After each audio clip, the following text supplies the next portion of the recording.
போன வாரம் நாங்கள் விபிஎஸ் போயிருந்தோம். அந்த விபிஎஸ்ல எங்களுக்கு ஒரு கேம் கற்றுக் கொடுத்தாங்க. கேமா?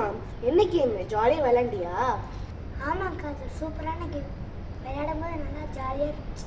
அப்படி என்ன கேம் விளையாண்டீங்க? இந்த கேம் பேர் ஃபாலோ த லீடர். ஓ, ஃபாலோ தி லீடரா? அதில் என்ன செய்வீங்க? அந்த கேமில் எல்லாம் ரவுண்டாக உட்காந்துருப்பாங்க. ஒருத்தர் அந்த குரூப்லேருந்து வெளியே எடுத்துப்பாங்க. இன்னொருத்தவங்க அந்த குரூப்புக்கு லீடராக தேர்ந்தெடுப்பாங்க. அந்த குரூப்பில் இருக்கிறவங்க எல்லாரும் அந்த லீடர் என்ன செய்கிறாங்களோ அதையே செய்யணும். ஓ, அப்படியா?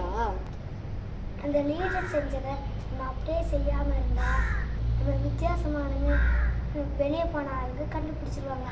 அப்புறமா அவுட் ஆயிரும். ஓ, உண்மையிலேயே ரொம்ப ஜாலியாக தான் இருந்திருக்கும். ஆமாக்கா, நான் எல்லாருமே ரொம்ப ஜாலியாக என்ஜாய் பண்ணேன். இந்த கேமில் நீங்கள் யாரும் ஒருத்தரை ஃபாலோ பண்ணீங்கன்னு தெரியுது.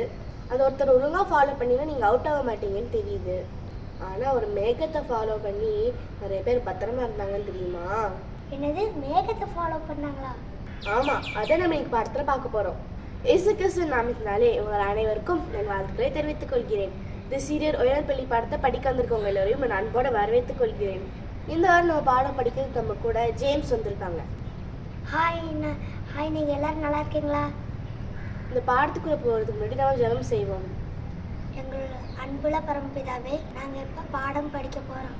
நாங்கள் படிக்கும்போது இந்த பாடத்தை நல்லா புரிஞ்சுக்க உதவி செய்யுங்க. இயேசு வழியாக ஜெயிக்கிறோம். அன்பின் பரமபிதாவே, ஆமென். இந்த வாரம் நம்ம 5வது பாடத்தை படிக்க போகிறோம். பாடத்தோட தலைப்பு மேகம் வழி நடத்துதல். இந்த வார பாடத்துக்கான மனப்பாட வசனம் சங்கீதம் 119 10லிருந்து எடுக்கப்பட்டிருக்கு. என் முழு இருதயத்தோடும் உம்மை தேடுகிறேன். என்னை உமது கற்பனைகளை விட்டு வடித்தப்ப விடாதையும். இந்த வார பாடத்துலேருந்து நம்ம என்ன தெரிஞ்சுக்கிறோன்னா, ஆண்டவருக்கு நம்ம கீழ்ப்படியும் போது நம்ம அவரை தொழுது கொள்கிறோம். 400 வருஷம் அடிமைகளாக இருந்ததுக்கப்புறம் இஸ்ரவேல் ஜனங்க ஒரு வழியா அவங்களுக்கு வாக்குத்தத்தம் பண்ணப்பட்ட அந்த நாட்டுக்கு வரப்பட்டாங்க. ஆனால் அவங்க எந்த வழியில் போகணும்? அவங்க போகிற வழி எல்லாமே ஒரு வண்ணாந்திர வழியாக இருந்துச்சு.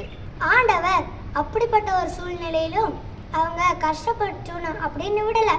ஆனால் ஆண்டவர் வித்தியாசமான ஒரு வழியில், யாருமே நினச்சி பார்க்க முடியாத ஒரு வழியில் ஒரு மேகத்தை கொண்டு பகலில் அவங்கள வழி நடத்தினாரு.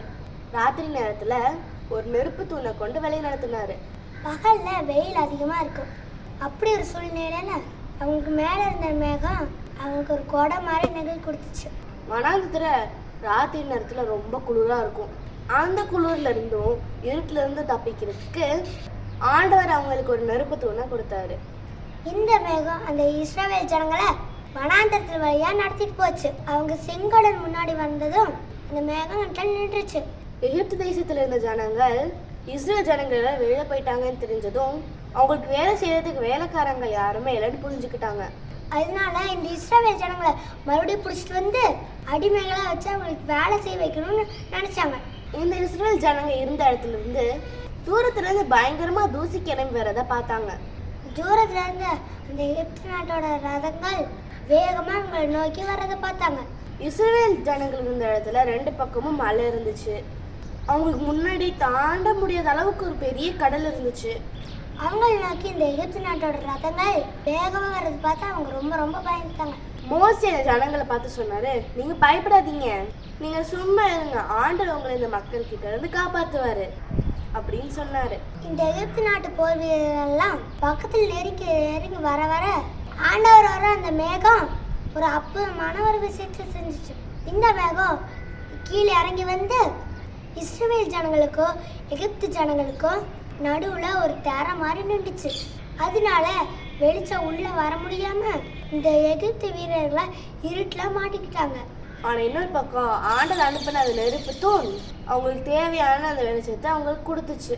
ஜனங்களெல்லாம் கடலுக்குள்ள கடந்து போக சொல்லு அப்படின்னு ஆண்டவர் மோசே கிட்ட கொஞ்சம் சொன்னாரு.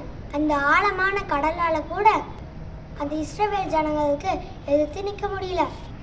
ஆண்டவர் சொன்னதை கேட்டு இந்த ஜனங்க எல்லாரும் உங்க கையில் வச்சிருந்த பொருள்களை எடுத்துக்கிட்டு அவங்க கூட இருந்தவங்களை கூப்பிட்டுக்கிட்டு அவங்க தண்ணிக்குள்ள அந்த இறங்கினாங்க. உன் கையில் இருக்க கோலை அந்த கடல் மேலே நீட்டு அப்படின்னு ஆண்டவர் மோசைக்கு கட்டளை கொடுத்தாரு. மோசை அதே மாதிரி கீழ்படிச்சாரு. உடனே எதிர்பார்க்காத அளவுக்கு பயங்கரமான ஒரு காற்று வீசுச்சு. வீசின அந்த காற்று அந்த கடல் தண்ணியை ரெண்டா பிரிச்சுச்சு. இஸ்ரவேல் ஜனங்க எல்லாரும் அந்த கடலுக்கு நடுவுல வெட்டாந்தரையில நடந்து போனாங்க. அவங்களுக்கு அந்த இருட்டுல தேவையான வெளிச்சத்தை இந்த நெருப்பு தூட் கொடுத்துச்சு. அந்த ஜனங்களுக்கு ரெண்டு பக்கமும் அந்த தண்ணி உயரமான செவுரு மாதிரி அப்படியே நின்னுச்சு. இஸ்ரவேல் ஜனங்களை தொடர்ந்து இந்த எகிப்திய ஜனங்களும் கடலுக்குள்ள இறங்க ஆரம்பிச்சிட்டாங்க. இஸ்ரேல் ஜனங்கள் ஒரு வழியா அந்த கடலை கடந்து இஸ்ரேல் ஜனங்கள் பத்திரமா அக்கறைக்கு போனதுக்கு அப்புறமா ஆண்டவர் மறுபடியும் மோசே கிட்ட பேசினாரு. அவனோட கோலை மறுபடியும் அந்த கடல் மேல நீட்டு, அப்போ அந்த தண்ணி மறுபடியும் ஒன்னா சேர்ந்துடும் சொன்னாரு. மறுபடியும் மோசே அந்த ஆண்டவருக்கு கீழ்ப்படிச்சார். அவரு கையை நீட்டினோடனே தண்ணி ரெண்டு பக்கம் ஒன்னா சேர்ந்துருச்சு. இஸ்ரவேல் ஜனங்க பாதுகாப்பா அக்கறைக்கு வந்துட்டாங்க. கடலுக்குள்ள வந்துட்டு இருக்க எகிப்திய மக்கள் அந்த தண்ணிக்குள்ள மாட்டிட்டாங்க. பத்திரமா அந்த கடலை கடந்து அந்த எகிப்து வீரர்களையும் கடந்து சுதந்திரமா தனியே வந்த இஸ்ரவேல் ஜனங்களுக்கு எவ்வளவு சந்தோஷம் இருந்திருக்கும். அவங்க எல்லாரும் ஆண்டவரை துடிச்சு பாடினாங்க. ஆண்டவர் எங்களுடைய பலன், அவர்தான் எங்களோட ரட்சிப்புன்னு பாடினாங்க. உண்மையில அது ரொம்ப சந்தோஷமான துதியா இருந்திருக்கும். அன்னைக்கு காலையில அந்த இஸ்ரவேல் ஜனங்க ஆண்டவர் விசேஷமான விதத்துல அவங்க தொழுது கொண்டாங்க.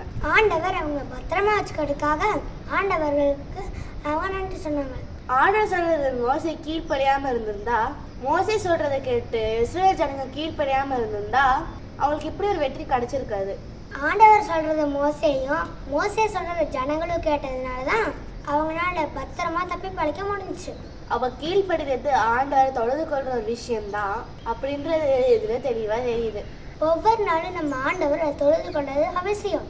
அவருக்கு கீழ்ப்படியது மூலமா கூட நம்மளால அவரை தொழ முடியும். அதுதான் இந்த பாடத்தை நம்ம ரொம்ப தெளிவா புரிஞ்சுக்கிறோம். நான் ஏற்கனவே சொன்னேன், நாங்கள் விளையாட்டுல எங்களோட லீடரை நாங்கள் ஃபாலோ பண்ணும்போது நாங்கள் அவுட் ஆகாமல் பத்திரமா இருக்க முடியும்னு. அதே மாதிரி இந்த உலகத்துல நம்ம ஆண்டவருக்கு கீழ்ப்படிச்சிருந்தா எந்த ஒரு சூழ்நிலையும் நம்ம அவுட் ஆக மாட்டோம். இன்னைக்கு நம்ம பாடத்தை தெரிஞ்சுக்கிட்டோம்.